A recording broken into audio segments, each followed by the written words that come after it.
Hi, good morning, good afternoon, good evening, everyone. My name is Allison Flepson. I'm the Reading Program Specialist with the Reading and Reach initiative, which is implemented by URC. We're based here in Bethesda, in the Bethesda area outside of Washington, D.C. We're very happy that you could join us today for the last webinar in our November Early Grade Reading webinar series. Today we have Amy Palangio who's joining us, along with myself, to talk about from conception to scale, how we go about program design, thinking to expansion, and the sustainability of our programs. So a little bit of information about the Professional Development Series, if you're just joining us for the first time today. This was developed by Reading Within Reach, which is funded by the U.S. Agency for International Development. Reach supports the Global Reading Network, which is what we're more well known for, a community of practice that develops and shares research, innovations, and resources related to early grade reading. If you're not already familiar with the resources that we have available, you can check them out on our website at theglobalreadingnetwork.net. A couple new resources have recently been uploaded there, as well as all of the presentation materials and handouts from the previous webinars are there as well. And this webinar was presented by a number of people, as you see in this blue box here. Supporting this effort, though, was the input from many, many people within the Global Reading Network who looked at draft materials, who shared resources and program experiences to really enrich it and to make it be really a resource on what programs now are doing and what they think is important for us to all be thinking about. So the goal of this webinar series was to provide all of the people implementing early grade reading programs with a real good snapshot of all the evidence that we have to date on what is effective in terms of supporting teachers and helping students to read better, to share guidance that programs have learned in the past several years now since programs have been implemented, and also to share resources to support the design and the ongoing implementation, monitoring, and evaluation. We know there's a lot out there, but it's often spread out, or we don't necessarily know what is a good resource to use or adapt. And so we really tried hard to bring all of that together in these webinars and the training modules and put that in one place for people. So each of the sessions has been focused on a key technical topic, as well as included references to cross-cutting issues. So you will see references on how we need to be developing approaches that address gender issues, how we integrate technology, how we think about making our reading programs inclusive in to all learners of different abilities. So these are not standalone sessions, but you will find resources on them that we reference throughout. Last but not least, we've tried to talk about monitoring, evaluation, scales, and sustainability throughout them. We'll be touching on that more today as we really think about programs that are already in the phase of needing to scale up or have scaled up, and what have they learned and what can others take away from their lessons. Last but not least, the approach of this webinar series has been to facilitate discussion and interaction. While there's of course a barrier since we're all in different places, we've integrated throughout opportunities for conversation, where we'll pause and we will discuss with you what you are experiencing, the questions you have.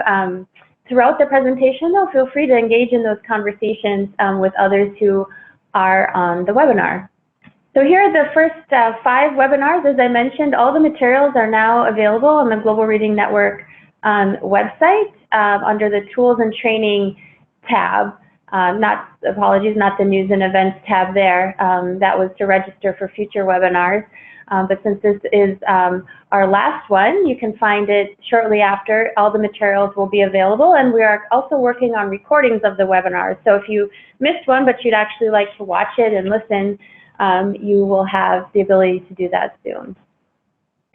I also wanted to mention, if you're inclined to social media, we do post on Twitter, Facebook, LinkedIn in particular, information and when resources are available. So you're welcome to follow us there.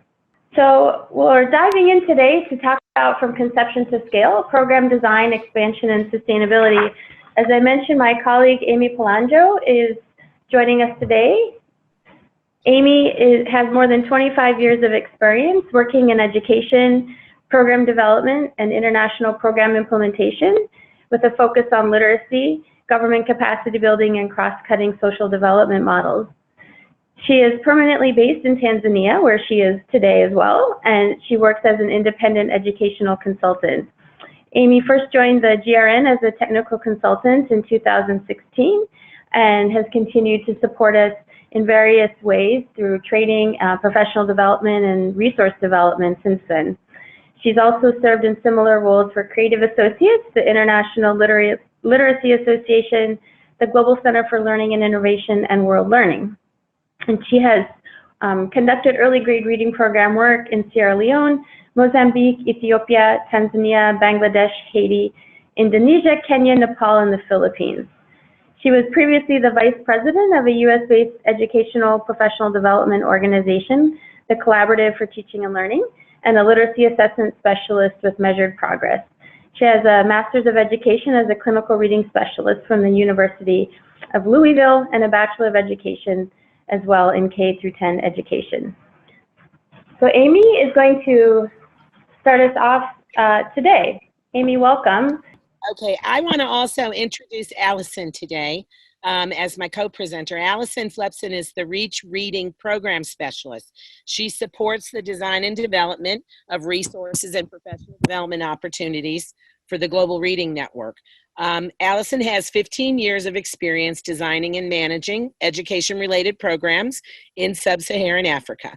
And prior to joining REACH, she worked for 6 years at RTI International, where she helped design and implement early grade literacy programs, assessments, training manuals, and resources. And one area of particular interest and expertise with Allison is language use in education, particularly as it relates to reading and language learning. So thank you, Allison, for doing the introduction today. And as Allison said, it's my role to get us started with session 6 today, the last session of the series, Planning, Scale Up, and Sustainability. We're going to be focusing in 3 sections of work today on the webinar series. First of all, looking at the kind of progress that's been made in early grades reading program around the world and the gaps that still exist within early grades programming. And that's gaps in the data. It's also the data that shows us that there are gaps in some of the program components as well. And we'll be kind of taking the pulse of participants today on where you think it is in terms of your own program work, where things are going well, you're seeing lots of progress, and there might still be some gaps in your program. Looking at progress and gaps overall in the broader EGR community is important as we start to look toward continued program development, program revision also, and as well as how to create programs that can scale up efficiently and effectively and that can be sustainable after the life of external funding is done.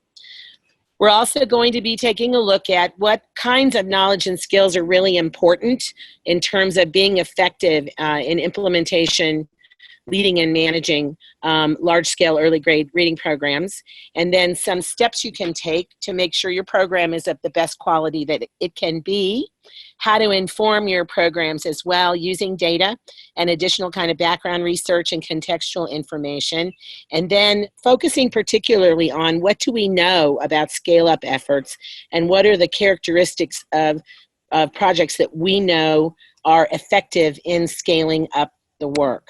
So throughout the session, we will be asking you to ask any questions that you have and to use the Q&A box to submit your questions. There will also be times when we engage you in some chats here and there. So section 1, as I said, is focused on progress and gaps in early grades reading programs. So we first want to take a look at what we've accomplished so far. So take just a moment to take a look at the data and the graphic that are on the screen. So as you can see, All Children Reading Program has reached a lot of children in the last 6 years, 69.8 million children who are reached. But if you look down to the next bar on the screen, outcomes were measured for only 28 million of those children. And then sliding down to the next bar on the screen, we're showing 4 million children with improved reading performance, and that is statistically significant improved reading performance. So we have a number of children who are appearing to show no reading improvement, but there are some issues that surround these data that tell us that they're not actually telling us everything about the success of programs. First of all, many of the projects to date still only have baselines. We also know that even though we may not be seeing larger numbers of students with improved reading, what we are seeing is that zero scores diminish pretty well within these programs. And that's usually, of course, the first impact that you can see is that children are actually able to access the reading assessment components in order to be able to respond in some ways, which is a first step to moving children forward toward fluent reading. A number of things behind the delay on the data and the lack of data that shows impact at this point is that when this approach for all children reading got started, it was really in kind of a mid-course change from what was initially kind of a technology focus into a literacy focus, and trying to ramp up those programs, of course, internationally is difficult to do. One of the other things that we've seen is that there was really at the local level insufficient technical expertise and insufficient number of people who had the kind of technical expertise that was necessary to support local knowledge and skills development and to continue to support programs over time, because the demand for the expertise with the scale of the work was so massive. Now, of course, one of the great things that's been happening in programs around the world is the development of country-specific expert teams and reading teams. And so as we move into the second phase of this work, we're seeing a lot more capacity on the ground. We're also seeing a lot more attention to the structured large-scale data collection and looking very deeply at subcomponents, the relationships between reading subdomains and subcomponents and how those link together. Another issue that impacted the ability to gather the kind of data that we need and know what it tells us is an insufficient attention to policy and factors of context in specific countries. So those factors really can kind of overwhelm what you're trying to do in terms of data collection and finding out whether programs are working or not. So this is the current status of what we've accomplished so far. And we're going to be taking a look next at some of the gaps that we do know exist. So if you take a look, first of all, at the skills gaps. So one of the things that we know is across the subdomains, if you're looking at subdomains of AGRA data, that reading skills gains have not only been small in terms of their magnitude, but also in terms of effect sizes. So while we're seeing gains in just about every area, those gains have not gained momentum at this point, at least in terms of the current data sets that are coming in and available from multiple countries. Another issue is that it's been very difficult to show progress in comprehension because it's difficult to measure. It's much more difficult to measure. It's more extensive in terms of time. It's also more difficult in terms of analysis and to get a reliable set of data. Another additional difficulty that I'm not sure was anticipated, but looking back we can see that it makes sense, is that it's very hard to show gains in countries that are at either end of the spectrum. So countries with very low starting points are still battling those zero scores and basic knowledge and skills of teachers and basic practices in classrooms. Countries with high starting points, as we know in terms of looking at most assessment results, it becomes the higher you're performing, the more difficult it becomes to show improvement. Boys generally overall outperformed girls, but girls are throughout the data sets closing the gap pretty quickly on boys. One of the things we love to see is that when instruction is provided in local languages, in mother tongue, it produced higher reading scores for children. We do have some difficulty being able to dig down into the data for specific groups, for specific regions within a country, because a lot of the evaluations didn't report any disaggregated findings. So that's the information on skills. And if you take a look at instruction, on instruction, we do see that the longer that students are focused on reading instruction and working with reading, that is linked to a positive impact on learning. This is a struggle in developing context because in many cases, it's one of the most difficult things is to address those kinds of policy and time issues.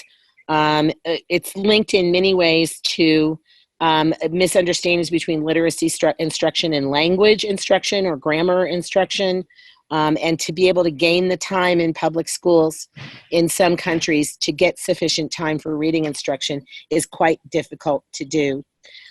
In terms of instruction as well, another issue to be able to that we need to look at and we need to get more data on is how fidelitas is instruction. And one of the things that was found overall through direct observation of teachers and even self-reporting is that fidelity inside programs is pretty low, which for me is very interesting because many of our programs really focused on providing scripted lesson plans, providing very high structure for what should be happening in the classroom and when, very clearly laid out curriculum. So one of the things we may need to look at in terms of a gap is monitoring and accountability gap, because we know the basic best practices to approach reading instruction that will help children read. And what we have to be able to do is give teachers sufficient time and incentive to implement those practices, to see the proof in their classroom that they work in order to be able to have that sustained change in the classroom. So in terms of materials, what the data do show is that the interventions that have taken place are pretty successful at producing and delivering textbooks for reading, and those textbooks tend to include the correct kinds of elements. But sometimes there are pretty massive delays in that. We did a webinar earlier in this series on resource development, and one of the critical things we talked about is back mapping a materials development process and not underestimating how long it can take to produce quality materials, field test those, and then get them through the supply chain into schools. Another issue that we run into in terms of knowing about the impact of materials is that many evaluations were not designed to look specifically at things like teachers' guides and whether teachers' guides had an effect on what happened in the classroom or what happened for students.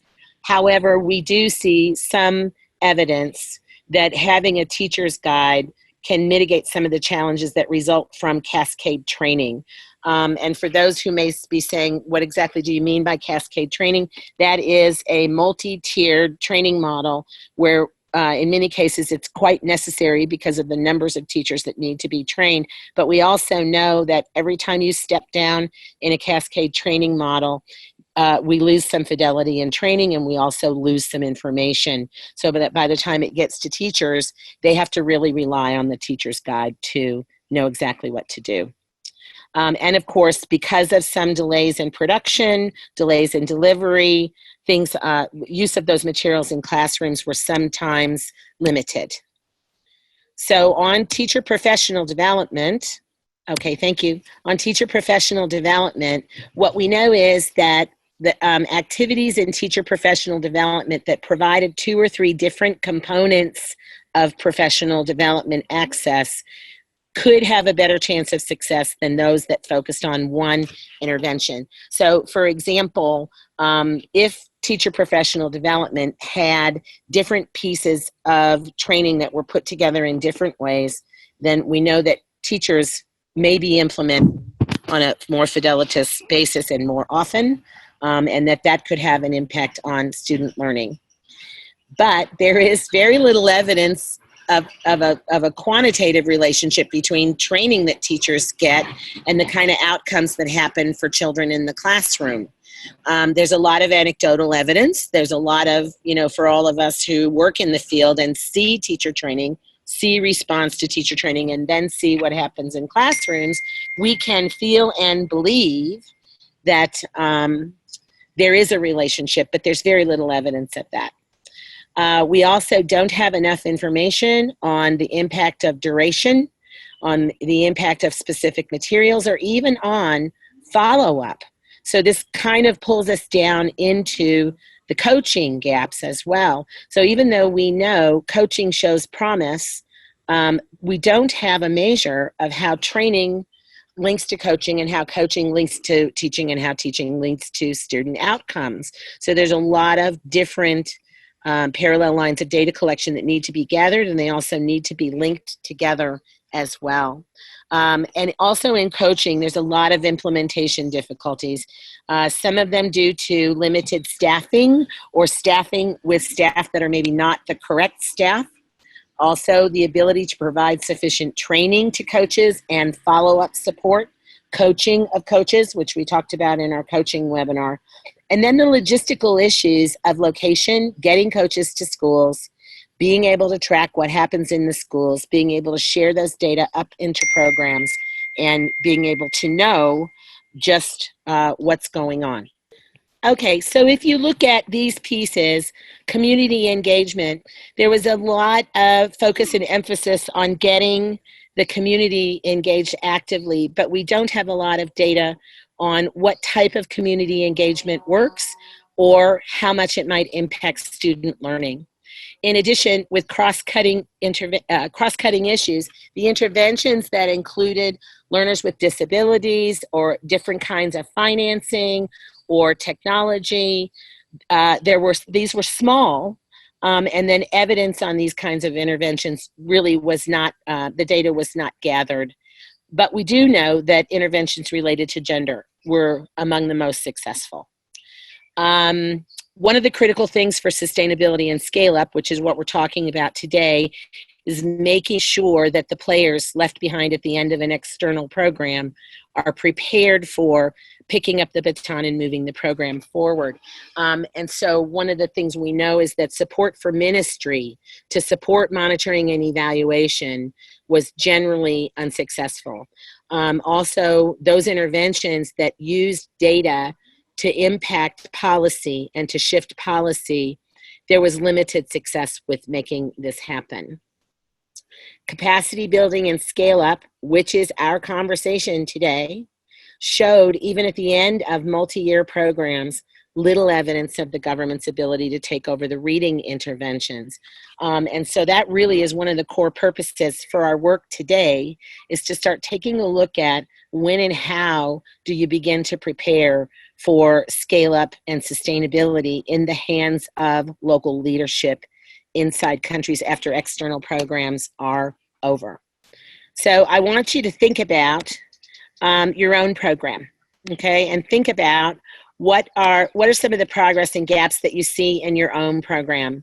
Are they the same as the ones we just talked about, or are you seeing things differently? Do you sometimes see that places where we see gaps and issues, you have had successes? If you are using some unique approaches that you think are resulting in better student outcomes and a better data set to support that. So if you think about your own program in terms of, for example, coaching or teacher professional development or materials provision, are you seeing similar problems and gaps? Are you seeing things that are different? So we have a note from Federico, who talks about the significant improvement in the ability to source books and materials. And I think that is interesting because we do know that there's a lot more materials being made available, and there's also a lot more materials being developed locally, which is critical in terms of making sure the resources and materials available for children are within the context, within language context and within local cultural context for students as well. And that's been a major kind of parallel effort that's been going on over the last 6 or 7 years to make sure that local teams of writers and local programs are prepared to develop more materials, that those kinds of development processes and projects continue to have a life of their own. They're low cost and they're fairly easy to implement and to control in terms of quality. So I think we're going to continue to see lots and lots more materials available and a lot less need to kind of start from scratch, but instead to draw on what's there. Of course, that requires us to do the background research when we come into a new setting to support people in making positive change, that we know what already exists, that we know the quality of what already exists, and that we know how to supplement that with specific things. Federico also is talking here about coaching, second and third coaching sessions. Yeah, coaching is a lot about building relationships and trust with teachers. And in fact, I would say that it's probably 50% about that, being able to have open conversation about practice. And as long as your coaches are well prepared to take that mentorship role and also knowledgeable in terms of the classroom program, taking time to build relationships with teachers and create that area of trust really can make coaching be much more, have much more of an impact. We've had discussion here about reading tools, monitoring tools as well. Okay, and Matt has a follow-up question. Little data on programs for students with disabilities in IT, and wants to know, is that due to a low number of programs sampled or a lack of data within those programs? Matt, it's due to a lack of data within those programs, and in many cases, in many countries, it's due to a very small N of students, a very small number of students within the regular classroom who are also then identified, who then are assessed, and that assessment data disaggregated. So we're actually not sampling data, we're looking at program data that's been provided from all USAID programs into USAID. And so it really trickles down to, at the country-specific program level, that the evaluation plans have not planned to gather those kind of data. And that's, of course, one of the gaps that needs to be addressed. So we've got a few other comments. Okay, I think let's see, we have Christine, Christina, who talks about the issue of time, and time for quality development of resources and time for field testing prior to implementation. And that's always an issue, Christina, when you're moving into a new program phase and you're trying to prep and do your background research, create your materials, and under pressure to get people trained as well. I think this is something that we all have experienced in our work. And I know that everyone involved wants to have quality training. They want to have quality resources at the same time that we're always all working on the fast track as well. Patricia from SAVE says that the gaps are really resonating with her. And I want to refer you to her comment here. Lack of careful attention to cost is an issue. Fluency and comprehension, it's significant. So I would agree with you. Need to look at fidelity of implementation.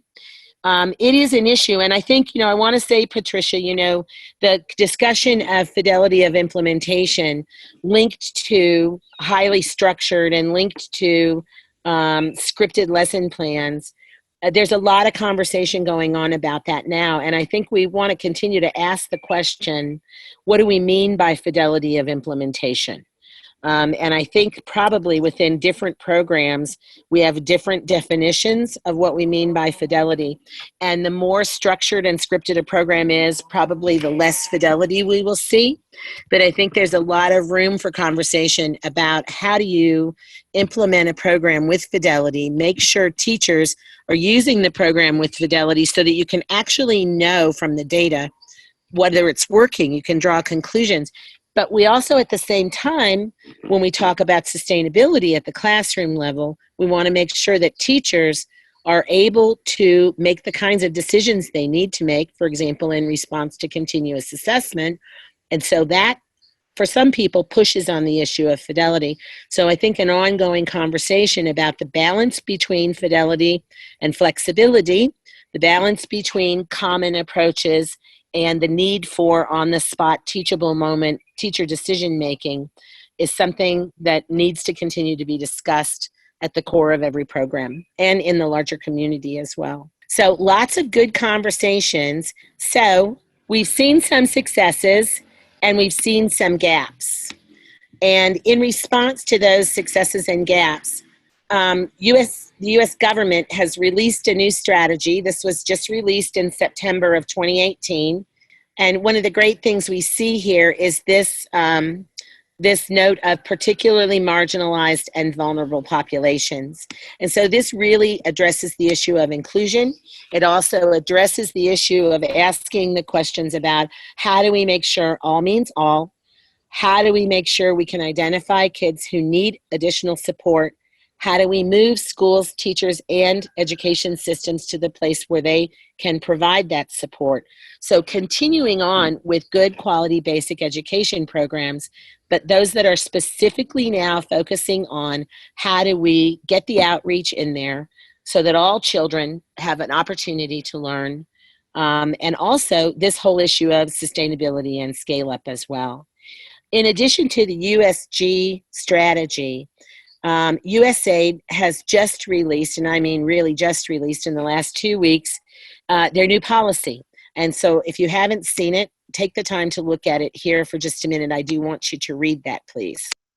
So if you look at the policy, again, we have an emphasis on marginalized and vulnerable children.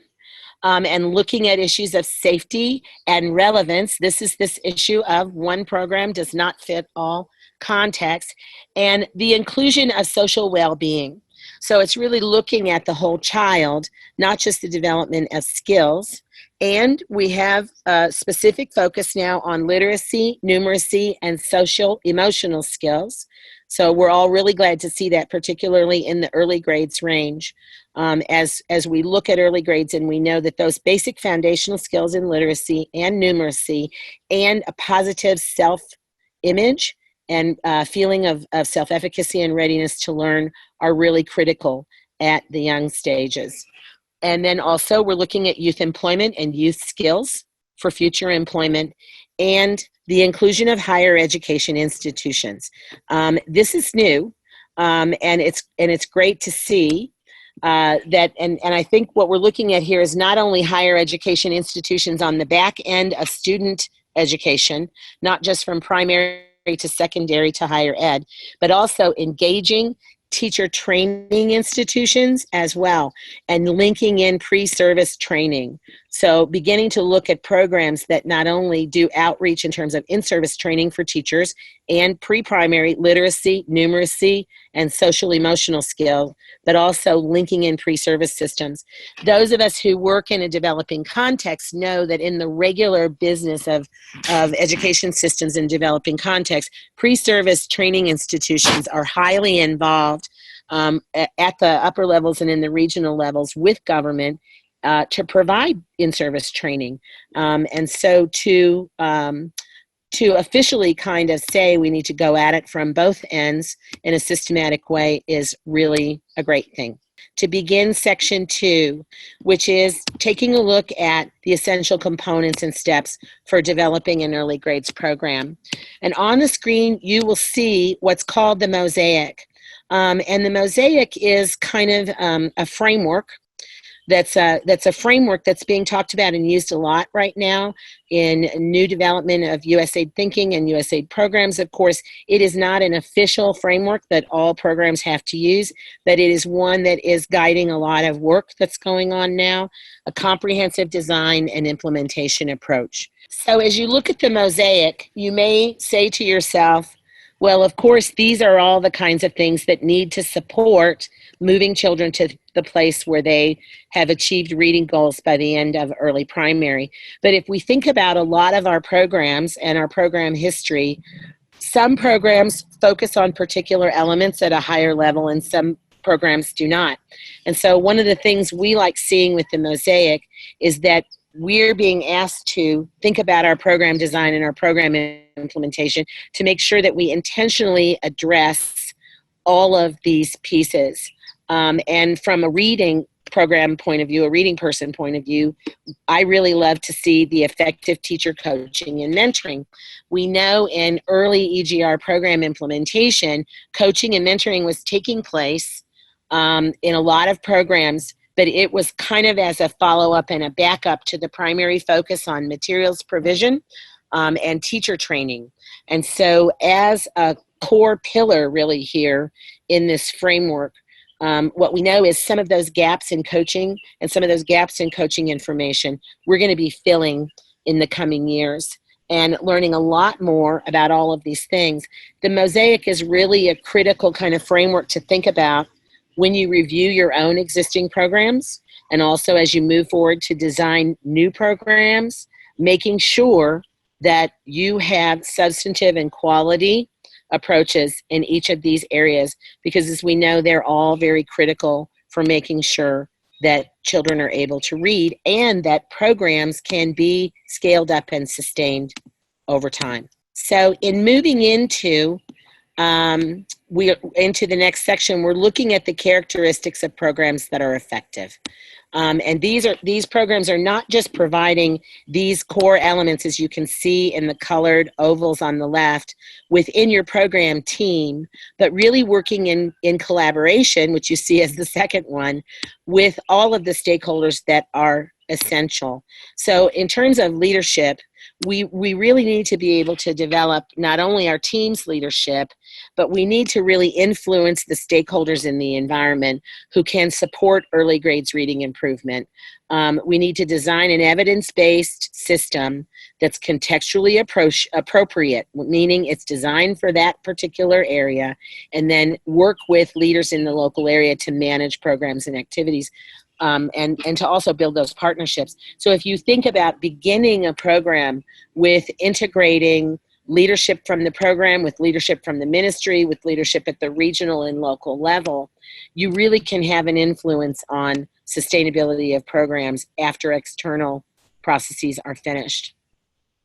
Facilitating collaboration among stakeholders, getting different groups that have a stake in student learning to begin working together and talking together, using really clearly established processes, tools, and also norms for how people will collaborate together. Because in many cases, you're coming into a setting where groups that you might assume are working together and talking together are not. And bringing those groups in as partners to help them to really build their own effective approaches as well. Also, building consensus around a program and negotiating the differences that people might bring in terms of what they think is a priority. Because one of the critical things for sustaining programs is to make sure that there's ownership over the process and that there's a belief that using evidence-based approaches are the things that you're doing, are the activities and approach to improve reading instruction and skills, do they reflect current knowledge about the most effective ways to teach children to read? And have you put that kind of evidence in context for people? One of the barriers we know in terms of program solidity and scale up and sustainability is helping those local stakeholders and local leaders take ownership over and believe in that program and carry it forward. And so we need to help people understand that there is clear evidence that approaches certain kinds of approaches, that supports certain kinds of approaches, and that we can bring those approaches into the context within which their children are learning to read, and contextualize those approaches, still focused on research-based best practices and in the context, so that there is belief in the sustainability and the efficacy of the program.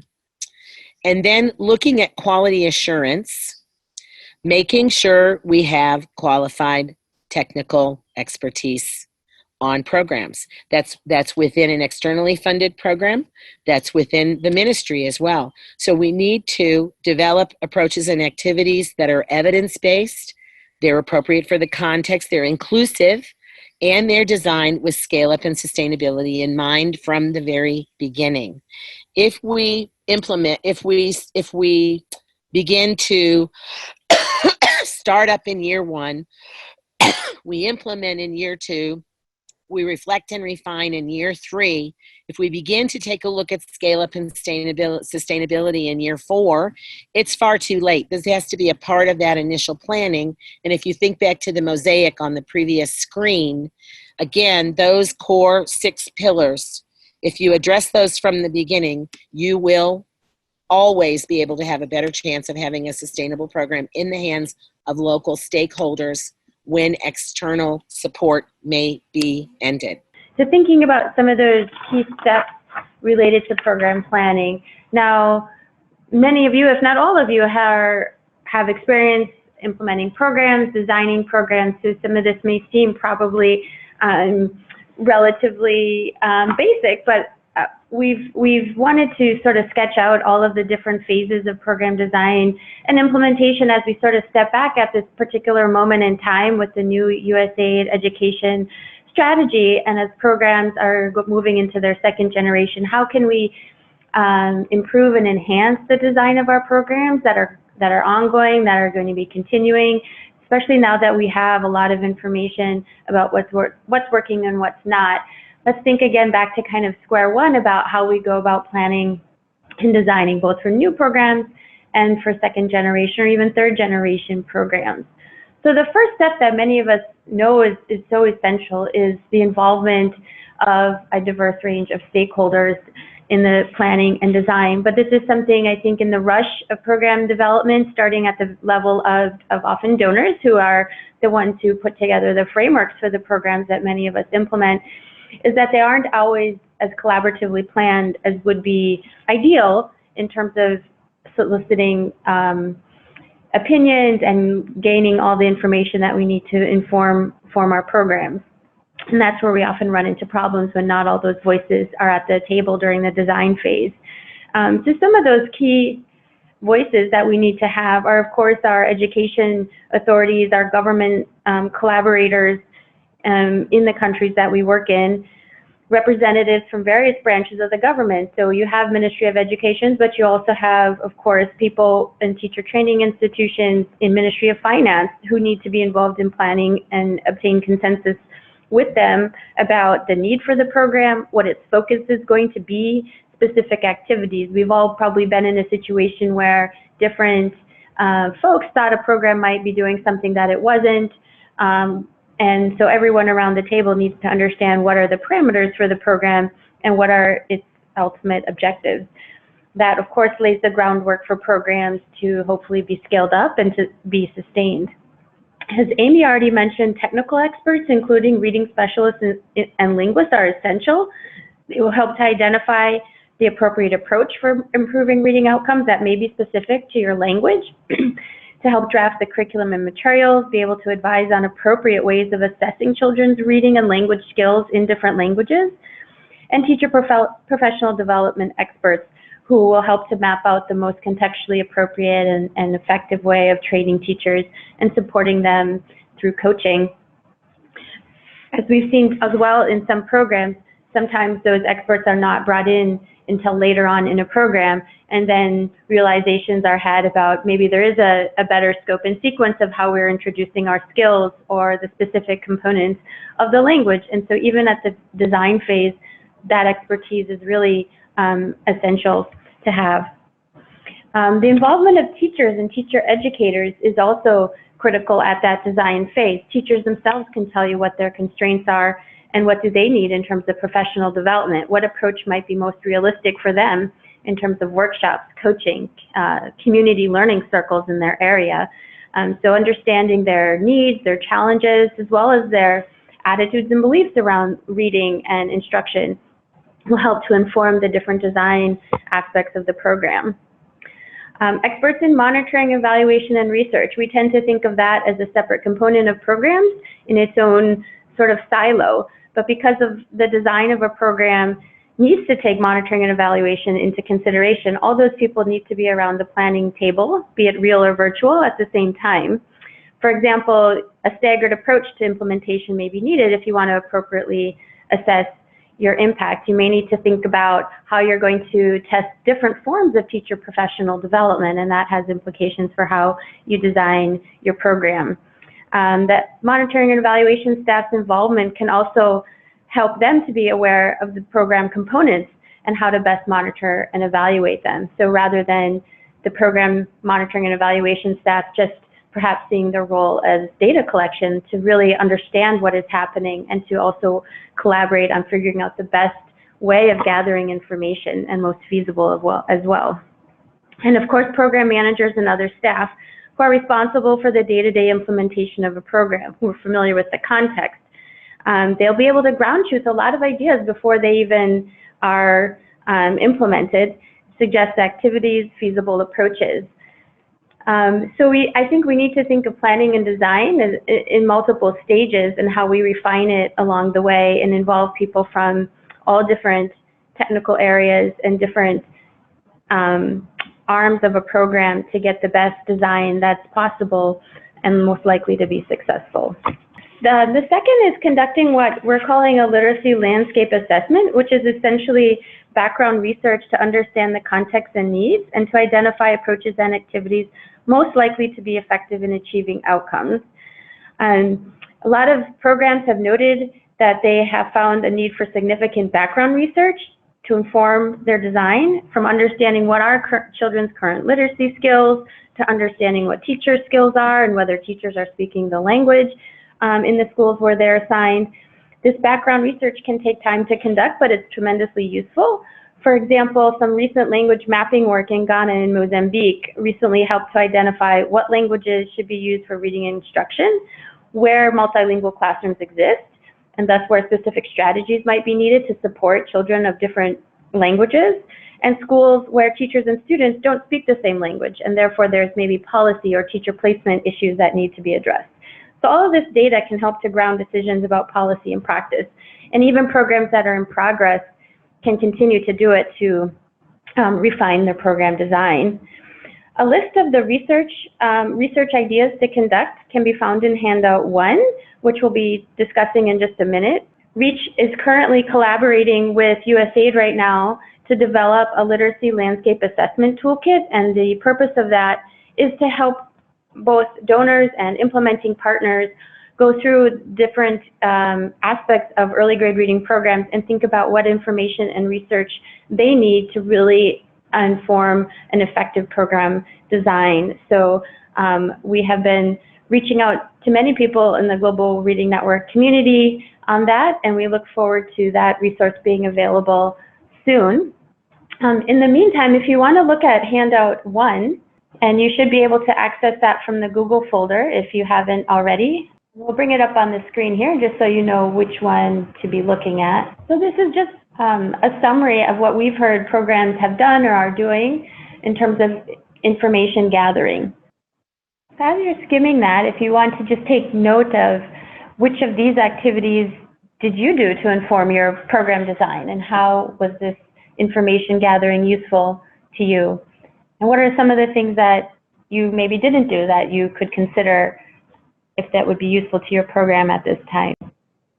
So I know this was quite a lengthy list here, and you may not have time to read through everything, but if you take a look at the bolded main categories of information, you'll see this really covers a number of topics, from student assessment data, understanding what children's literacy skill levels are, and how those skills may need improvement through improved teacher professional development, and what kind of materials that children would need to help them improve on those skills. Which of these activities do you find particularly useful in doing to inform your program design? For example, somebody I saw in the chat talked about teacher retention issues being a big difficulty. In terms of data on that, were you able to collect it, and has that been useful in informing your design and figuring out who's getting the training and who might need to be retrained or trained again in a different year? And Allison, this is Amy. I think also asking folks to think about the third question in particular. As you're working and as you're implementing, what are the kinds of questions you don't have the answers to, and you think you need them? So what research do you find yourself needing to do when you're actually inside implementation in order to better inform some of the choices and decisions you're needing to make as you see the impact of your program or problems that arise? Yeah, thanks, Amy. We've heard from many people that a lot of the research they're undertaking is sort of post-program design, post-program startup, as those information needs have become really apparent. And for those who haven't necessarily implemented their programs, or we're still in the design phase or thinking about scale up, I think it is useful to think about what requests for proposals need to be including that they might not have. What information do you feel is really essential that we all have before we embark on our program? Federico noted a weakness in that there hadn't been enough consideration of the context, and certainly that could involve a number of aspects, what's happening in the education sector generally, issues with teacher professional development, what languages are being spoken and where, what are teachers' specific needs. It's great to hear, Federico, that you're flexible and you're able to adapt your program along the way. Well, and Allison, this is linked to an earlier comment about the need for time at the front end of programs to conduct sufficient research on the context within which you're working, understand government policy and previous program approaches very thoroughly, know what kind of materials you have. And then we've got Federico also talking now about knowing what's actually going on in teachers' classrooms and why it wasn't working before we provide large-scale training and support. Yes, and that's one of the suggested areas of research to conduct is those classroom observations, find out what is happening in the classroom, what instructional strategies are teachers using that you can build on so that when you design your reading programs, you're able to build on teacher strengths and the routines that they might already be using so that not everything is new to them, but you're taking what they do to apply it to more effective reading instruction. So I'm going to move on to talking about another aspect of information gathering and research, and that is learning more about the education system and its capacity. Programs, as we know, need to gain a clear understanding of the roles and responsibilities that various institutions play and specific individuals within those different education units or divisions. This includes those responsible for curriculum development, student assessment, development of teaching and learning materials, the procurement of those materials, as well as their distribution, who's responsible for teacher pre-service training and teacher in-service training, education finance and budgeting and monitoring and evaluation. It's obviously a lot to map, but it's very essential to understanding who needs to be involved in the planning, implementation, and who needs also to be involved in different areas of capacity development.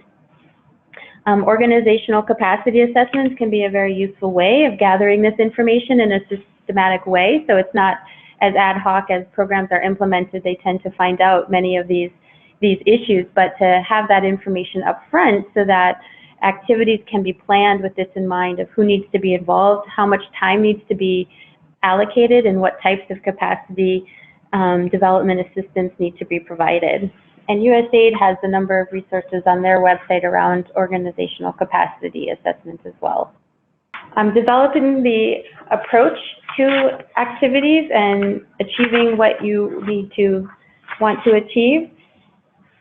One of the aspects of the review of USAID programs was that it found that not a lot of programs had a real succinct or even articulated theory of change.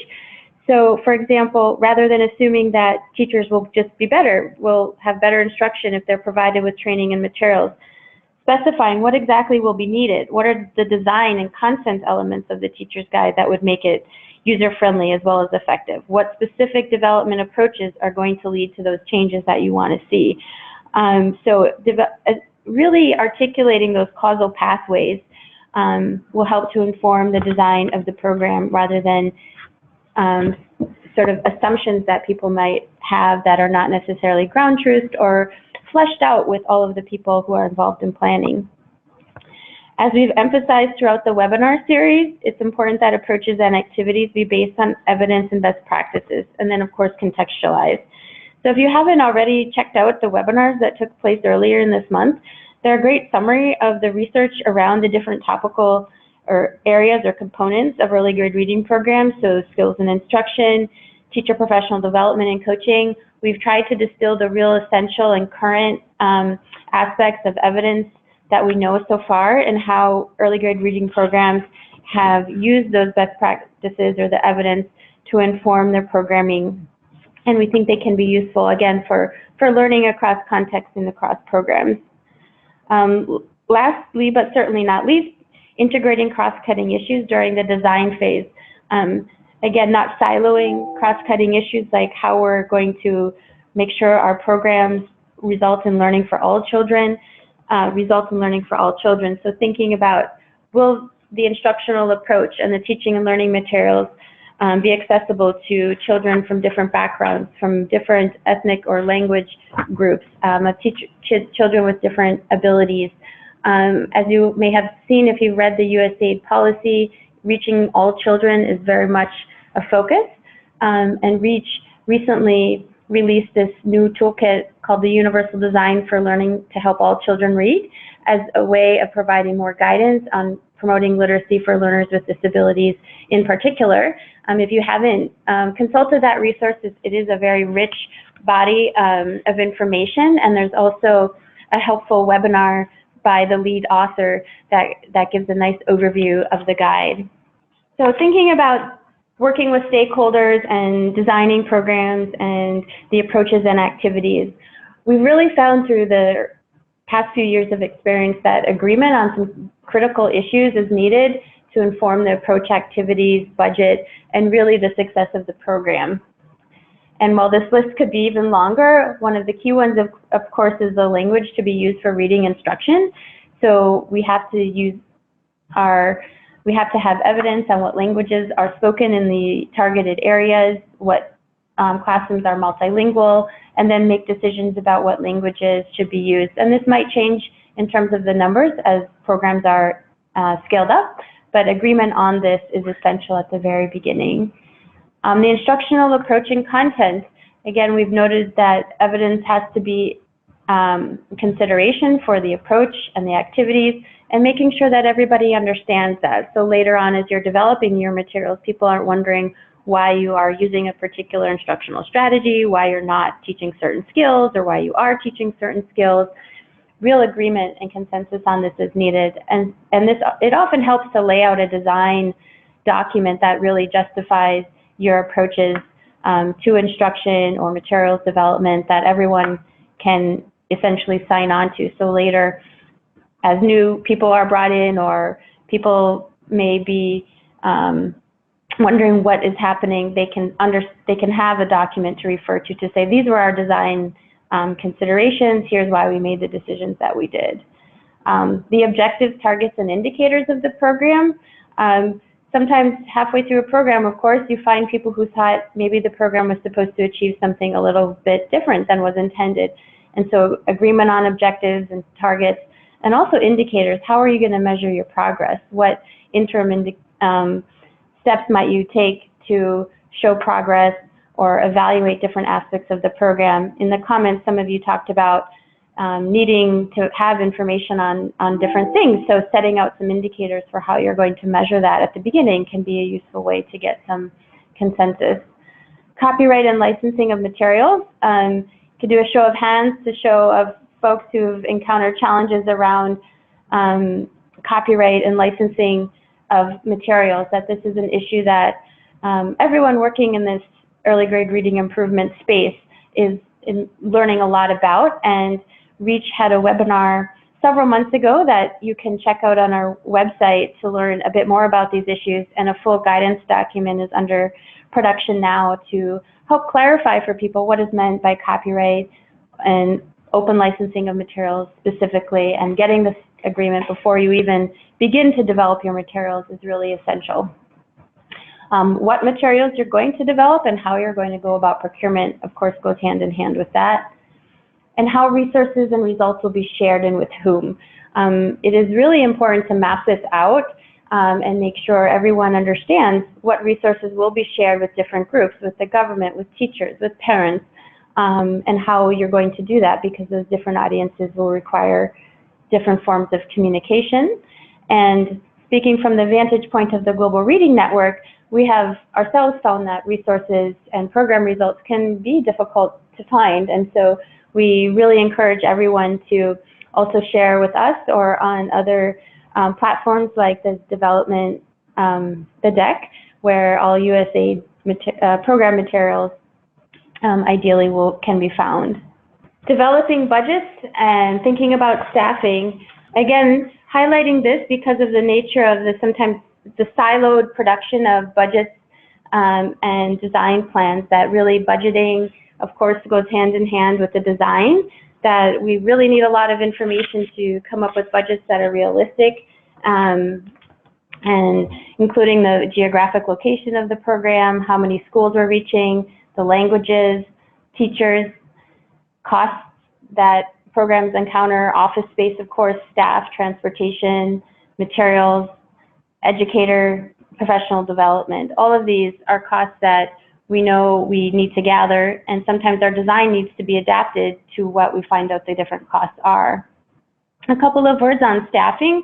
Amy mentioned earlier that one of the challenges that USAID itself recognized with the first iteration of the reading work is that there were just not sufficient technical staff in programs to carry out the work. So it's really important to think about staffing personnel having the required skills and knowledge. We know sometimes that's easier said than done. And so time and resources need to be spent on providing professional development opportunities for staff if they don't have this. And there are some examples from different programs of forming mentoring relationships with more experienced experts supporting other staff to gain those skills and knowledge. And just also, of course, making sure that the number of personnel is sufficient to carry out the proposed work.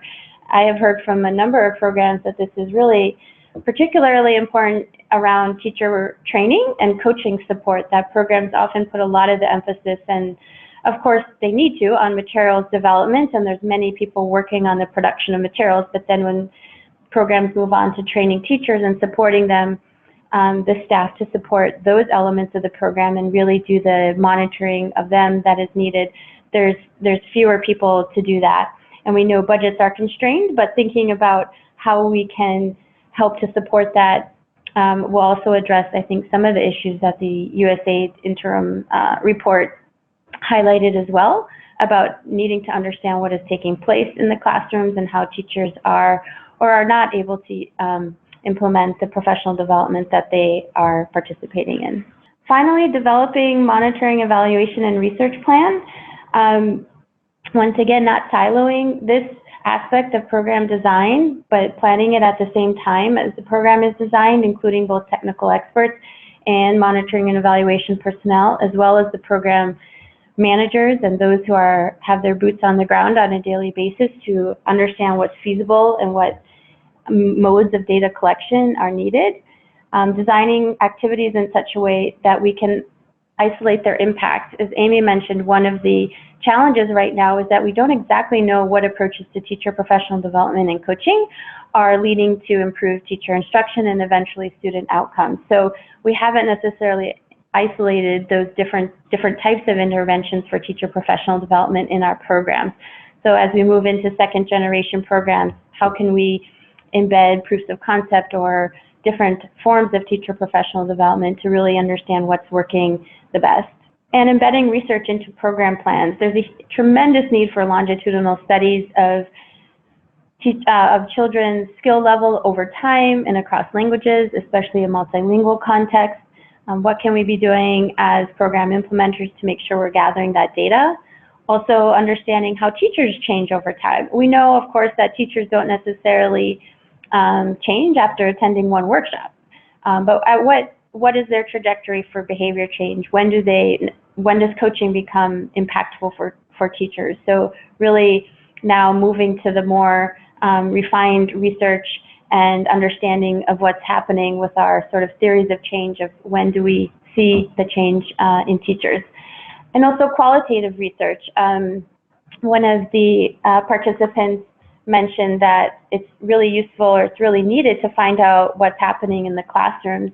And there was a recent study in Malawi that's mentioned in one of the other webinars that was a qualitative study of what teachers were doing in the classrooms and how they were implementing the guided lesson plans, and that what weren't they doing, where were they deviating, and why were they deviating from the lesson plan, and that information was used to inform a second iteration of materials. And that's really quite small scale research, but very impactful. So thinking again, kind of outside the box of maybe the standard monitoring and evaluation to getting that more deeper knowledge of what's happening in our programs. I also wanted to highlight a few things in the blue box there. Amy already mentioned tracking fidelity of implementation, something that more and more programs are trying to do. Often coaches, though, are tasked with doing that, gathering the fidelity of implementation data and thinking about how we could also be doing that perhaps in other ways to better understand when things are working or when they aren't working, what was the level of fidelity of implementation to different aspects of the program. Developing metrics for government capacity and sustainability, as Amy also mentioned, that was a big gap that USAID noted, is that programs don't necessarily measure this or assess it to see how it's changing over time. But this is a really key question as programs scale up and aim to be sustainable. And lastly, the cost effectiveness of activities. It's not sufficient alone, as we know, to know how much it costs and whether it was effective. We need to understand what was the effectiveness based on the cost to make decisions about different approaches. So thinking about some of these steps, what steps do you feel need more attention to inform ongoing implementation of your program and potential redesign as you are perhaps scaling up or going into a new phase of your program? Allison, this is Amy. I would particularly be interested in hearing from anybody who has conducted an education system mapping and who has really looked at the capacity of the current system and where some gaps might be and how their program is working to address that. I think this is really one of the critical issues of planning for sustainability in the long run. So anyone who's got anything to share about systems mapping and capacity assessment in terms of the overall system, that would be great to hear about. See, Emily has shared one, that her experiences with 1, 3, 4, 5, and 6 are normally assumed, but step 2, which is to conduct the literacy landscape assessment and background research, and 3, the education system mapping, are critical, but they don't always happen or have the appropriate funding and time available. And I would agree 100% with that, and many of the folks in the community have as well, which is one reason that the literacy landscape assessment is being developed and supported by USAID as a way to more systematically do that even prior to programs being awarded. Jean says, regarding system mapping, one issue is that there isn't always the transparency one might hope for doing this. What education departments say are the procedures and routines don't match up with teachers' experiences. And Jean, certainly that is important to ground truth, maybe what people or institutions' roles and responsibilities are on paper or what they say they are with what they are in actuality, because certainly their capacity may also be impacting whether or not they're able to carry those out. And so there's a lot of uncovering of rocks to figure out what is really the reality on the ground, and talking to very local education authorities at district levels and teachers themselves will provide a really great broader picture in that regard. Brenda also noted that determining cost effectiveness has been a challenge, and would love to hear more about how others are addressing this. So if people would like to share any experiences with Brenda, and Brenda will also try to follow up with you and share some in the resources that everyone will be getting at the end. So thinking about now how we plan for successful scale-up and sustainability along the way as we're designing programs and implementing them. So first of all, let's kind of parse apart scale-up and sustainability, because we tend to talk about them like they're the same thing, and they're not. So when we talk about scale-up, what we're really talking about is how an innovation or a program gets expanded. It either grows in terms of its size, or it grows in terms of the numbers of children and teachers that it impacts. Sustainability is a very different issue. And when we're talking about early grades reading programs, what we're really usually talking about is either components of a program or a full program being really integrated into a national education system. And to do that in a way where there is no more external financing required. So that's about really handing a program over to the local leadership group at the national level, regional level, district level, in a way that the knowledge base and the skills are housed at the national level, not externally. and that project can be sustained over time. But in addition, that it is fully integrated with government priorities. It's fully integrated with government materials provision and training provision and all of the kind of operational things that make systems function, so that there doesn't need to be additional funding or replacement funding for things that are still existing outside the government system. And it's important to note that you can scale up a program. You can move it from a small pilot to a multi-region program. You can even take it national, but it is not necessarily sustainable. That sustainability issue is that ability for external funding and external expertise to be able to walk away and know that everything is in place for that program to continue successfully over time. So when we look at the characteristics of effective scale up, we're really linking back to where we started in this section, this idea of leadership, collaboration, adaptation, building capacity, getting to the cost effectiveness of a program, and then being able to gather the data and track and monitor performance over time. So when you have the leadership existing in country and you've got champions at every level who are supporting the program and who own the program, they really add legitimacy to the program for people who are implementing at the local level. They also add authority to that program as well, which goes to the issue of accountability. Full integration into national programs is critical in order to have true accountability for implementation at the local level. The collaboration issues, just to kind of reiterate what we talked about earlier, this is about making sure stakeholders and stakeholder groups that should be working together and that you may assume are working together, that they actually have a structure and a process to coordinate with one another, make work more efficient. Left hand is talking to the right hand. Policy decisions are in line with what's being done in pre-service, what's being done in in-service. So making sure the system functions around a common set of understandings and has continuous collaboration and discussion about what's critical to do.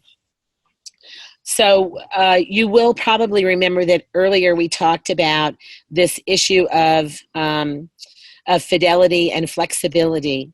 And so when we start to look at scale up, we need to begin to look at this question of what are the core characteristics of the program that we started with, that we know are critical, that we know work, and how do we incorporate the kinds of modifications that are needed in order to get it to be successful at scale. Because some of the approaches we might use in a small pilot or in a limited regional program cannot be successful at scale. And so this goes back again to the issue of thinking about scale up as we begin to design and plan our programs. So if we have an approach or we have a strategy and we have an internal discussion that says, well, this will work at the pilot level, but it creates issues at a multi-region level, we are already endangering the capacity of the program to move into scale up over time.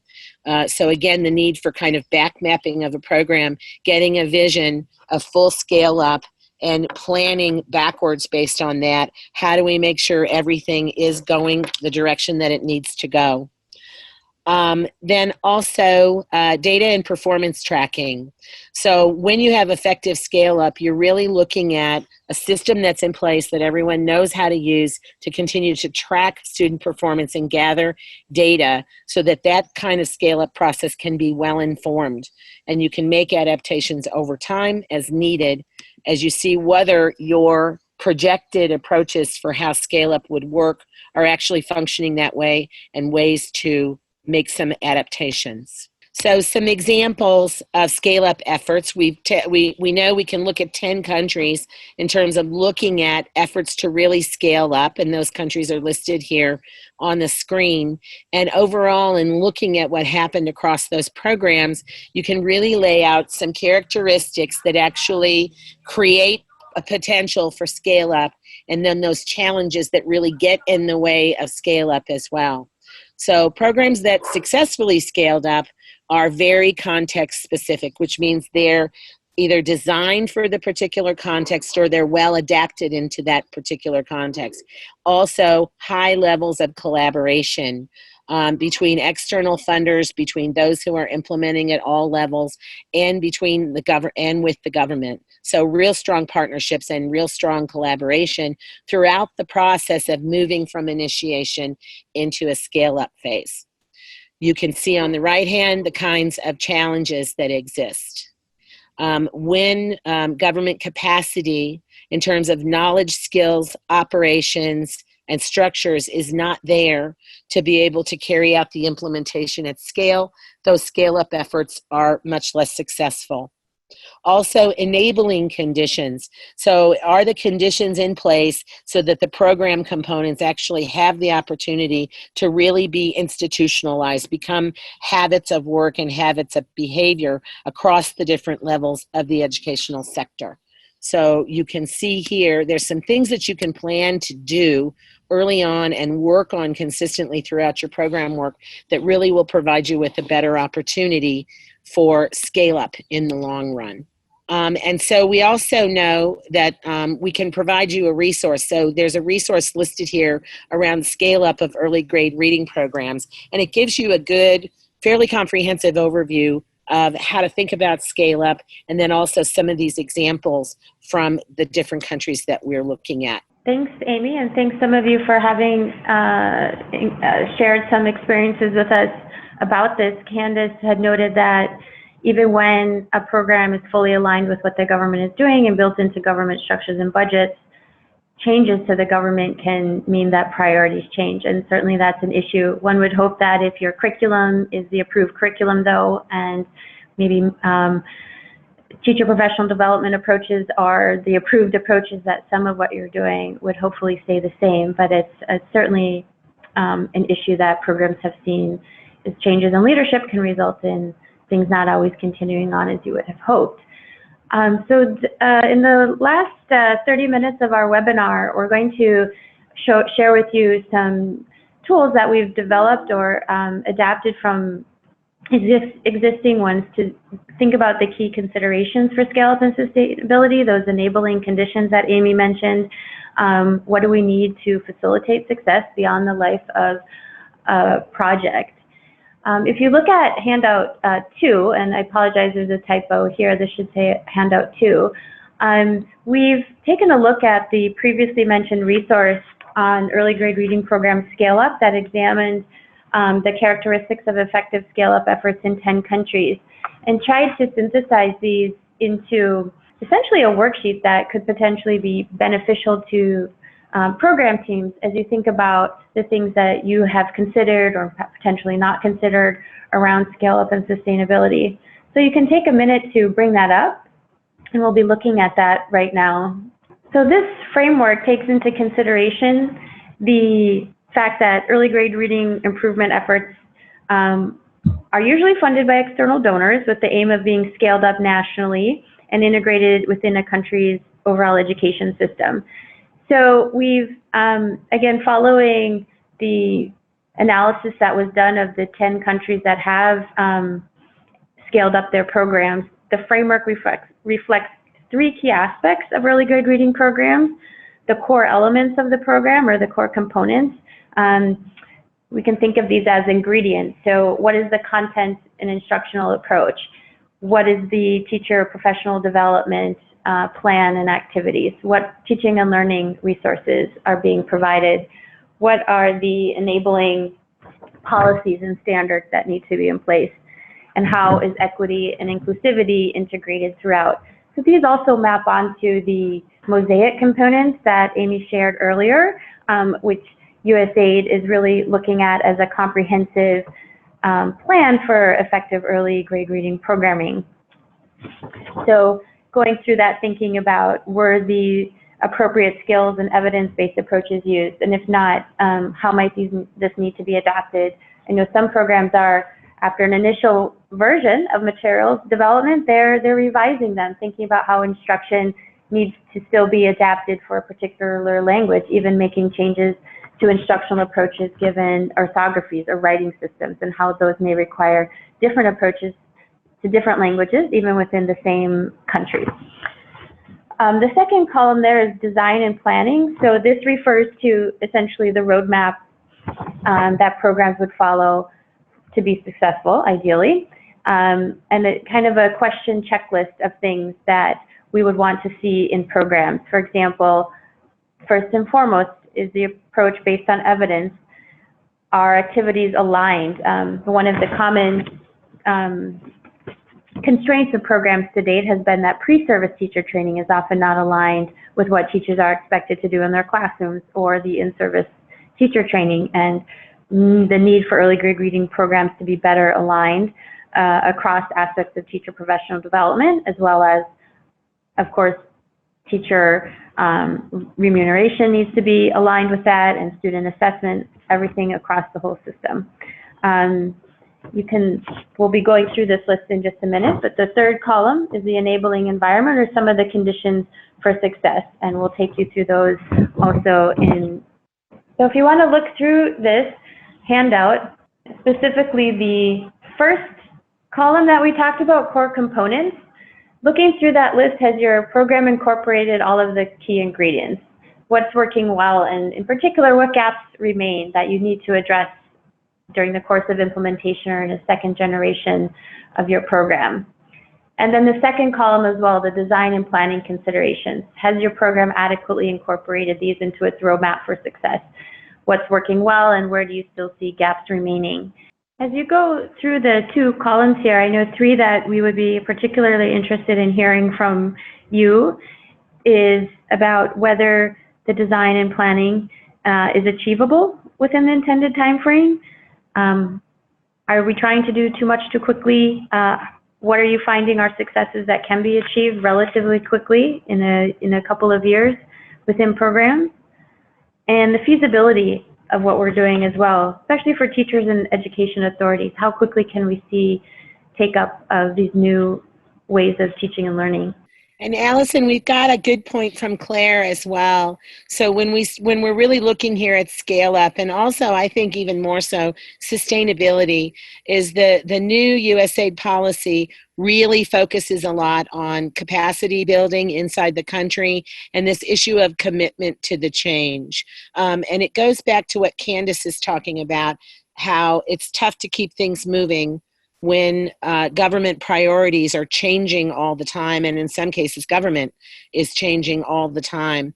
So I think those two pieces linked together, we can see really clearly from policy, from the USAID policy, that they recognize the need to be able to start from the beginning with capacity building in order to successfully leave behind good quality programs that stand a chance of continuing. Let me just mention one more comment from Bram in South Africa, who's noted that they focused the first round of their reading improvement program on 3 ingredients, specifically the lesson plans, quality reading materials, and training for coaches.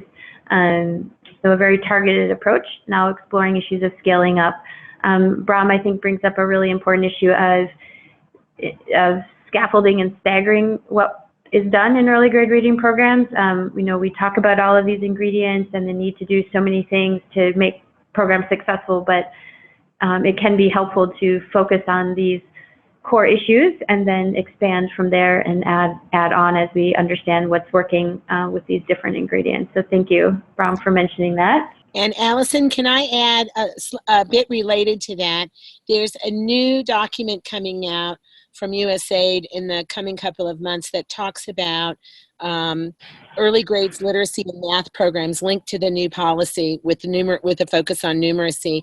And it's a guidance document to help missions and donors and implementers consider where do you put your resources and where do you put your efforts initially. It goes to Bram's comment about how you can't really focus in a deep way on all of the components, but you need to take a look at that literacy landscape, and you need to do that background research to know what's most needed and where also are the leverage points where the ground is best prepared to be able to move quickly and make changes that can then influence changes in other component areas. Yes, and I just wanted to tack on as well to Bram's comment about focusing on these essential ingredients. Of course, there's still, each one of them is quite big, but out of that work, I'm aware of a study that was done where they shared a lot of information about their coaching program, and you can find resources and a reference to that very detailed study in the webinar on coaching, and we thank the folks in South Africa for sharing their experience there. Okay, Amy is going to continue on with thinking through some of these issues related to enabling conditions for scale-up and sustainability. Thanks, Allison. We put together a handout 3, a third handout on the things you need to consider and the conditions that need to be in place for scale up to happen successfully, and in the end for sustainability to exist in country for program approaches. And we're going to go through them one by one. So we really want you to think about it at 3 levels, and we're actually going to do a couple of polls here.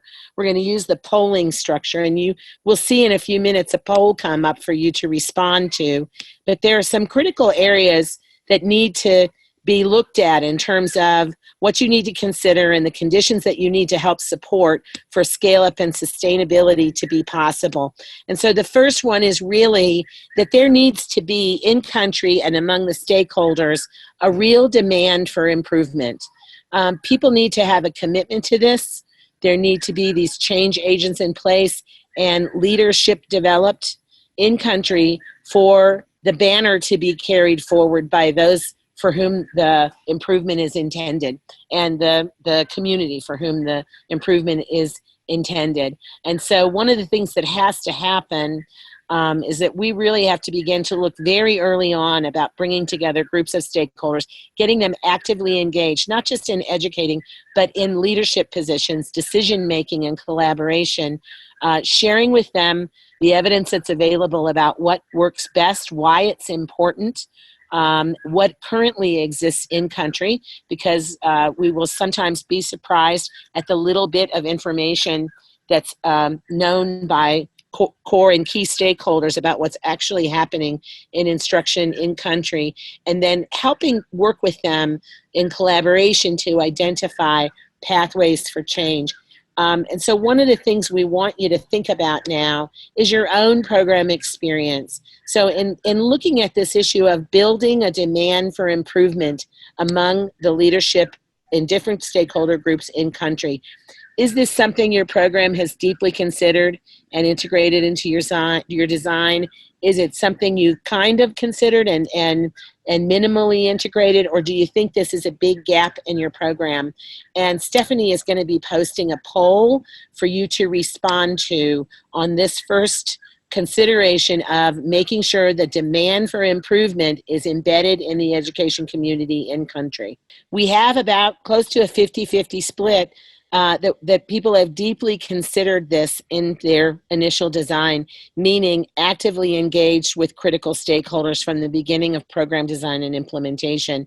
And then in some cases, minimally integrated or minimally considered. And I think I might be guessing that in my own experience, one of the things that I have found is when we have not really considered it too much, it immediately becomes apparent upon implementation. And that's one of those issues of beginning to adapt very early on to make sure the key stakeholders are always involved.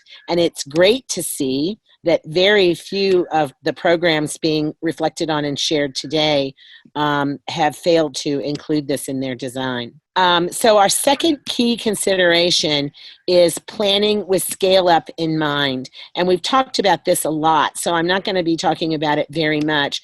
But the idea that from the very beginning, when we make decisions about our own program implementation, no matter how large or small it is, that we have that vision of scale up in mind, a SWOT analysis to inform scale up and sustainability, trying out different approaches, making sure we're flexible because the conditions surrounding the program can change over time, as we've noted from a lot of comments in the chat today. But also being aware, how do you get to scale up without watering down the kinds of key components, for example, that were shared today by Brahm, those things that are critical. So we're going to post another poll. So the question really is, to what extent has your program done its design planning with scale up in mind? It's fairly consistent with the results for this idea of building commitment and demand for improvement, and a little higher on the end of deeply considering scale up. Only a smaller amount minimally considering, and very few where this is a gap in the program. And usually, I mean, this issue of scale up, we're required in terms of our designs to consider scale up and to consider how to get to that level of scale up. One of the things that I think is important for us to keep considering, even though we plan with scale up in mind, we may be planning with scale up timelines, we may be planning with scale up numbers in terms of outreach. I think one of the things that I've seen in my own program work that could be less strong is this idea of planning approaches or specific component design elements with scale up in mind. So for example, if we're working in a pilot program where we do outreach to coaches and we provide additional funding to support coaches in going out to schools, or we increase the time that coaches are available to schools with additional external funding, while we are planning for scale up by knowing that coaching is going to be critical and that capacity to locally support is going to be critical, if we do that in a context where there is not the capacity in the long run to maintain that level of focus on coaching and that level of commitment, then we've got some sticky issues in terms of scale up. So I can encourage all of you to continue looking at very specific program components to ask and answer the question, is this particular approach sustainable and scalable without continued external funding and support? Moving on to the next key consideration is this issue of cost and cost effectiveness. And some of the questions that you really need to ask yourself in terms of analyzing cost and cost effectiveness. You need to know which of your program components will be a recurring cost at a scaled up level, and even beyond scale up when you release that program at the national level, and which kinds of things will not be a recurring cost. Is there funding and finance available at a scaled up level for those recurring cost pieces to be continued or not? And how might costs change over time? There are some cases where we build in program components where the cost of the provision of those components goes down over time. There's also those components where the cost can go up over time. And so those are all things to consider around cost and cost effectiveness. The fourth key consideration is this issue of resource allocation and distribution of resources.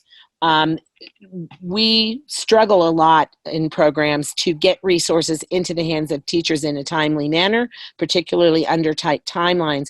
And so we have to think about and consider the provision of resources at a massive scale. This goes back to costs. This goes back to recurring costs, costs increasing and costs going down as well. We've got to know a lot about the education sector budgeting and expenditures that exist. How might those be allocated with that stakeholder commitment and ownership into the right areas? But what are some of the gaps in budgeting and the gaps in expenditures that could affect the scalability of a program as well? Our fifth key consideration is to assess and strengthen the capacity of the education system. And we saw from earlier conversations that this issue of assessing the capacity of the system to take the large-scale program in hand over time, we had brief discussions on the chat about how this is generally something that could be considered a weakness. So when we talk about assessing and strengthening the capacity of the system, we're talking about the ability of the early grades program to operate within the broader education system as it exists, and the need to monitor and assess the capacity development that happens over time. This goes to the metrics discussion, an organizational capacity assessment, making sure you know what is the ability of the system to take this program long-term and where are the gaps in capacity that need to be filled in and supported and built out as your program is moving from small scale to larger scale. So we're going to do a small poll on this one. To what extent has your program work really focus deeply on assessing and strengthening the capacity of the education system. Assessing the education system capacity and building the education system capacity, we can see a really high rate of deeply considered and integrated in terms of the work that all of our participants are doing. This, for me, is linked to this earlier issue that we talked about in terms of building leadership at the national level to take over and sustain programs over time. And more we're seeing early grades reading programs that may initially begin from an external point of view, and even when they're small, pilot or even multi-region inside a country, we're seeing a lot more integration of programs early on within the education system, and a lot more sharing of knowledge and information, and things as common as Ministry of Education staff being seconded to programs in order to gain knowledge and skills, and bringing that knowledge and skills back to the national level, as well as a lot of reading programs that are being adapted and adopted into national programs as the national model. Great. So our sixth key consideration is an issue of disruptions to the status quo. So when you begin to scale up a program, it's more likely that that program is going to kind of put pressure on the things that people are comfortable with as the way that they are. Again, the status quo. People have different vested interests. They have a lot of interest sometimes in having their particular priorities or the priorities of their teams to be well funded and well supported. And sometimes when you begin to scale up programs, you really put pressure on other areas of the system. And so it's really important to understand clearly what are the contextual hot button issues, and where are the places where you're likely to consider pushback as you work with government to attempt to scale up programs. For example, sometimes scaling up programs can mean alterations in job descriptions. An example, in a program that I worked on, there were staff at the district level who were school inspectors, and their job was relatively clean cut. They went into schools, they gathered information from the school principal, they brought it back to the district level, and it ran up the system into their region and national level. And in scaling up and in adopting an external program at the national level, they altered the job description of these school inspectors. Now, for many of them, it was a welcome alteration, but for others it wasn't. So you need to take a look at what are the kinds of changes scaling up programs can create within the system, and where are the places where you're likely to get some pushback. Our seventh consideration is to create and support effective partnerships. And we've talked a lot about collaboration and partnerships in terms of opening pathways for scale up, and also transferring knowledge, skills, and ownership for sustainability. So we not only need to look at those public stakeholders and public stakeholder groups that need to be knowledgeable, need to be partners, need to be leaders and decision makers, but also private stakeholders as well, and the different constituencies inside the country who really need to be partners in the improvement. We also need to make sure from the beginning that government and donor partners, implementers are all working together, talking together, pulling those groups in to make sure that there is that sense of mission and there is a shared sense of vision, so that as the program moves forward and moves towards scale up and sustainability, that leadership at the national level and internally inside country is a natural extension of the program. We're going to do a little poll. You know what? I'm going to ask Stephanie that we do not poll on that. I'm watching our time. Our last two key considerations. Key consideration 8, policies, regulations, and protocols need to support early grades reading. I've talked a little bit about this already, making sure that there are structures in place within the system, whether that's policies that continue to support the commitment to the program, regulations in terms of staff roles and operations at both the local level, district, regional, and national level, and protocols for bringing teachers into the system. For example, teacher recruitment, teacher qualifications, continuing education for teachers, what's the content of the curriculum, how do you develop, procure, and provide books for early grades reading programs, how do you support and also supervise teachers at the local school level, and then we've talked earlier about how to monitor learning outcomes. Our last key consideration, and this was mentioned, I believe, earlier by Emily, is this issue of incentives and accountability measures. The idea that you have to be able to develop with that full stakeholder leadership group potential incentives to keep the program moving forward, to keep people commitment, to keep teachers in place who have the knowledge and skills to know how to help children learn to read, but then also accountability mechanisms. And I know in my own experience in multiple countries, these accountability mechanisms are not as strong as they could be. And so while some may look at accountability mechanisms as being a negative thing, actually those accountability mechanisms also allow programs and allow ministries to identify areas where great practice is going on, where great growth is going on, and we need that information as much as we need information about those who are in need in order to know what's working and how to spread that out across the system. And so this is just a nice summary of really everything we've talked about for the last couple of hours. We need to focus on the evidence of what works, bring together the critical stakeholders in collaboration, get everything in context for a target population, make sure things are aligned and integrated, make sure monitoring and evaluation and design go hand in hand, so we're gathering the kind of data we need to really inform ourselves and our partners about what works and what's critical in terms of design.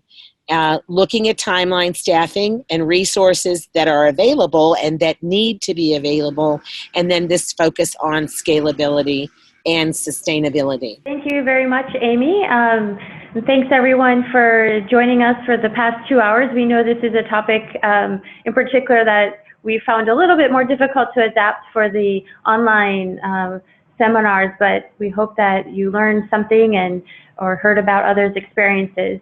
All of the materials will be available on the website very shortly after this event, and you're welcome also to reach out to myself or to Amy directly. Also the Global Reading Network, if you have resources to share, if something that you've produced you think would be a great example for us to include, we will be happy to receive that from you. So thank you once again for joining us, and we hope to see you at another Global Reading Network event in the future.